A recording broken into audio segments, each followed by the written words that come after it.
सालों पहले गुरुग्राम और दिल्ली एनसीआर के इलाकों में दो नदियां बहती थी, यमुना और दूसरी का नाम था साहिबी। यमुना तो रह गई, लेकिन साहिबी अब नाला बन चुकी है। इसे नजफगढ़ नाले के नाम से जाना जाता है, क्योंकि इसमें गिरने वाला पानी इतना काला है, क्योंकि इस पे कोई भी सीवेज ट्रीटमेंट प्लांट नहीं बना हुआ है।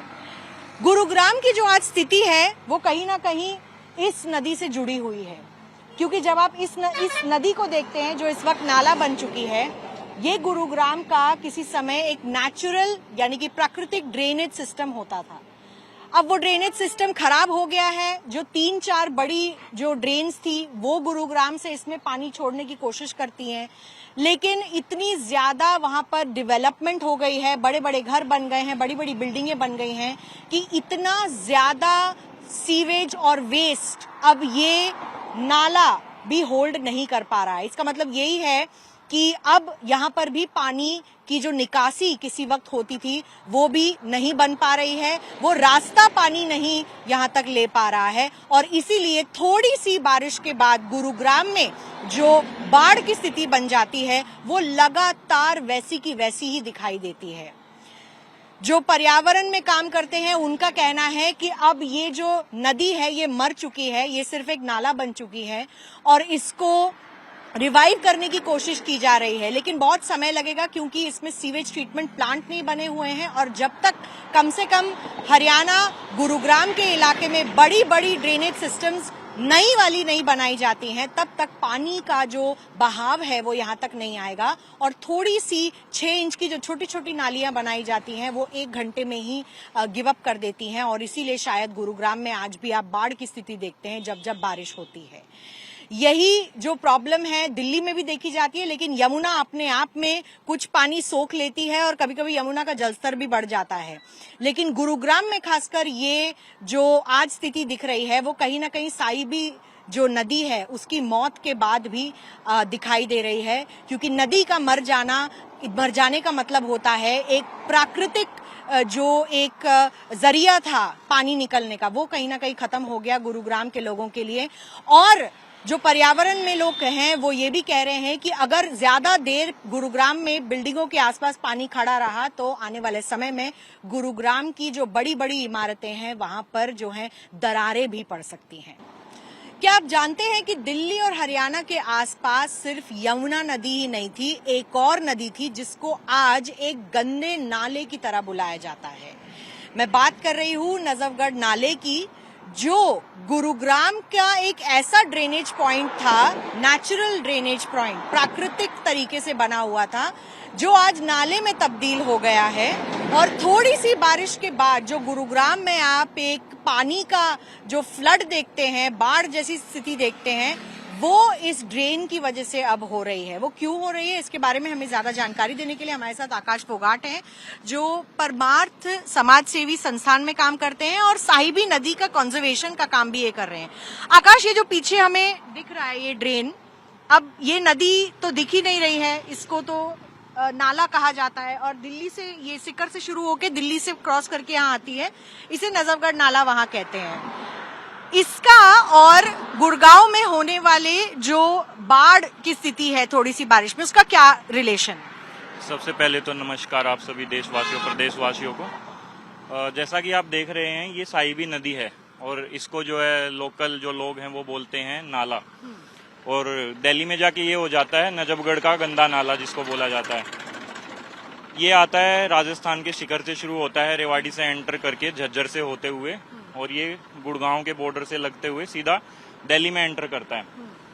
तो पहले जो है ये साहिबी नदी होती थी, फिर ये अभी बरसाती नदी हो गई थी बाद में, पर अभी एक नाला हो गया, क्योंकि जैसा कि आप देख पा रहे हैं इसमें इंडस्ट्रियल वेस्ट सारा छोड़ दिया जाता है।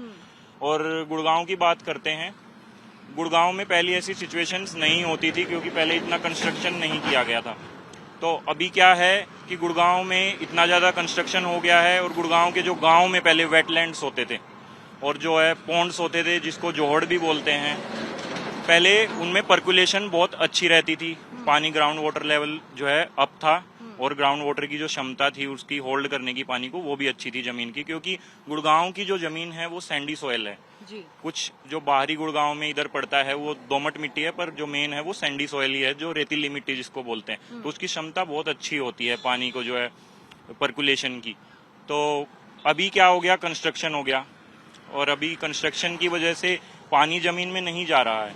हालांकि बहुत सारे वाटर रिचार्ज स्ट्रक्चर्स जो है बनाए गए हैं, बोरवेल रिचार्ज स्ट्रक्चर्स, बट वो प्रॉपर मेंटेन ना होने की वजह से पानी को जो है वो जमीन तक नहीं लेके जा पाते हैं, जिसकी वजह से पानी ओवरफ्लो हो जाता है रोड्स पे। और फिर वो रोड से 3-4 ऐसी ड्रेन्स हैं, बट वो बहुत छोटी हैं, आप कह सकते हैं उनको कि इतनी नैरो हैं कि वो इतना सारा गुड़गांव का पानी एक बार में साहिबी नदी में ले जाके नहीं छोड़ सकते हैं। तो साहिबी नदी में पहले कैसे गुड़गांव का पानी आ जाता था? अब ड्रेन्स और ज्यादा बनाने की जरूरत है क्या? ये वहाँ पर जो बड़े बड़े घर बन गए हैं, ऑफिसेज बन गए हैं, इसके कारण हुआ? जी, पहले क्या था कि पहले गुड़गांव में इतना कंस्ट्रक्शन नहीं था, मतलब कि इतना कंक्रीट की जो अपनी जो सड़कें हैं, अपनी बिल्डिंग्स है, वो नहीं थी। पहले जमीन होती थी। अभी हम लोग जैसे देखेंगे, अगर जमीन पे हम एक गिलास पानी डालते हैं तो जमीन उसको तुरंत ले जाएगी, अगर वो मिट्टी है तो नीचे, और हम कंक्रीट पे डालेंगे तो उसको सूखने में बहुत टाइम लगेगा और वो नहीं पी सकती उसको। तो अभी गुड़गांव में इतना सारा कंस्ट्रक्शन हो गया है, तो एकदम से इतना सारा पानी आता है कि साहिबी नदी उसको एक बार में अपने साथ नहीं ले जा सकती है, और ना ऐसा ड्रेनेज सिस्टम जो है अभी बना है। पहले गुड़गांव में गांव होते थे, गांव में वेटलैंड्स भी थे, जोड़ भी थे, और खेती भी जो है किसान करते थे। तो पहले अपने पास कंस्ट्रक्शन वाला एरिया कम था, और जो अपनी मिट्टी वाला जो एरिया खेती का, वेटलैंड्स का, जोड़ का, वो ज्यादा था। तो इसलिए ग्राउंड वाटर जो है वो रिचार्ज रहता था और साना पानी पर्कुलेशन हो जाती थी सारे पानी की। अभी नहीं हो पा रही है। तो एक बात मैं ये पूछना चाहूंगी, क्योंकि गुरुग्राम को बने कुछ इक्का दुक्का हाल ही में साल नहीं हुए, पिछले 25 सालों से गुरुग्राम बन रहा है। मतलब 2000 से लेके अभी तक मिलेनियम सिटी उसको इसलिए कहा गया था क्योंकि वो 2000 में बनना शुरू हुआ था।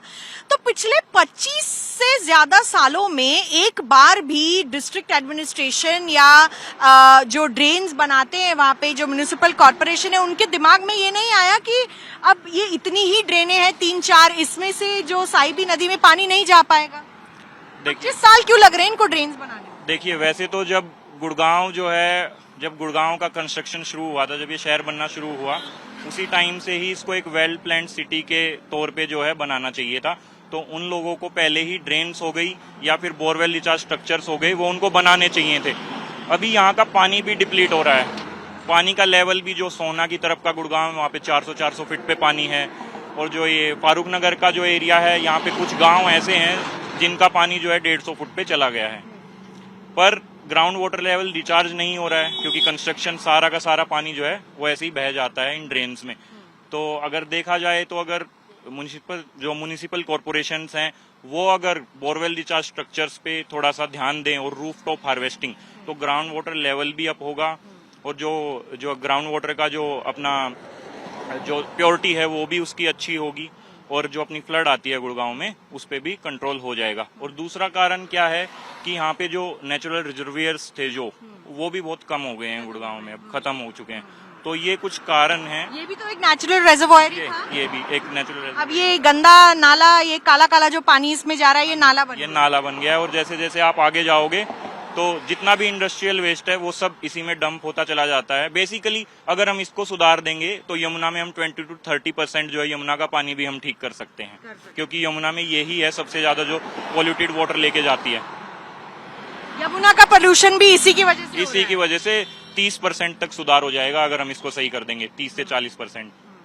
फिलहाल जो तकनीकी इसमें प्रॉब्लम्स हैं, उसमें क्या किया जा सकता है? कैसे जो गुरुग्राम में थोड़ी सी अभी भी बारिश हो रही है, जब हम बात कर रहे हैं, बारिश होते ही यहाँ पर पूरा फ्लडिंग हो जाता है। देखिए, गुड़गांव में जो है, एक तो उनको जो वाटर हार्वेस्टिंग स्ट्रक्चर्स हैं उनके ऊपर बहुत बढ़िया तरीके से काम करना चाहिए।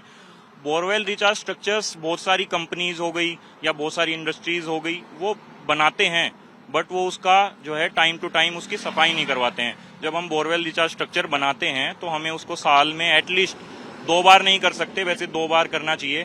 एक बार तो हमें उसको जो है मोटर डाल के उसके अंदर उसको साफ करना चाहिए पानी को, जिससे उसकी क्षमता बढ़ जाती है पानी की, जो नीचे ग्राउंड वाटर में रिचार्जिंग कैपेसिटी होती है वो बढ़ जाएगी उसकी। पर अभी वो उसकी सफाई नहीं कर रहे हैं, तो उसके अंदर बहुत सारा डस्ट जाता है पानी के साथ, तो उसके जो होल्स होते हैं वो ब्लॉक हो जाते हैं। तो यहाँ पे भी जो काला पानी आ रहा है तो सीवेज ट्रीटमेंट प्लांट भी नहीं है यहाँ पे। यहाँ पे कोई भी एसटीपी जो है नहीं है, इसको एसटीपी से सुधारा जा सकता है। अभी टॉयलेट का पानी जा रहा है इसमें। टॉयलेट का पानी जा रहा है इसमें। तो आप देखिए कि स्थिति क्या है। साहिबी नदी होती थी और अब ये बस एक नाला बन के रह गई है और ये नाला एक नेचुरल ड्रेनेज पॉइंट था गुरुग्राम के आसपास के गांव क्षेत्र इलाकों के पानी को यहाँ तक पहुंचने का। लेकिन अब जब रास्ता ही नहीं बचा, कई जगह नदी ने अपना भी जो कैरेक्टरिस्टिक है वो अपना लिया, अब वो पानी दोबारा वापस फेंकती है। इसलिए गुरुग्राम में जब आप देखते हैं थोड़ी सी बारिश होने से वहां पर जो है पानी का एकदम नदियां बहने लग जाती हैं उस शहर में। तो किस तरीके से जो ग्राउंड लेवल प्लानिंग है वो नहीं हो पाई है और साहिबी नदी एक तरीके से पूरी तरीके से मर गई है और अब ये एक गंदा नाला बन के रह गई है। अजय ठाकुर के साथ झज्जर से मिलन शर्मा, आज तक।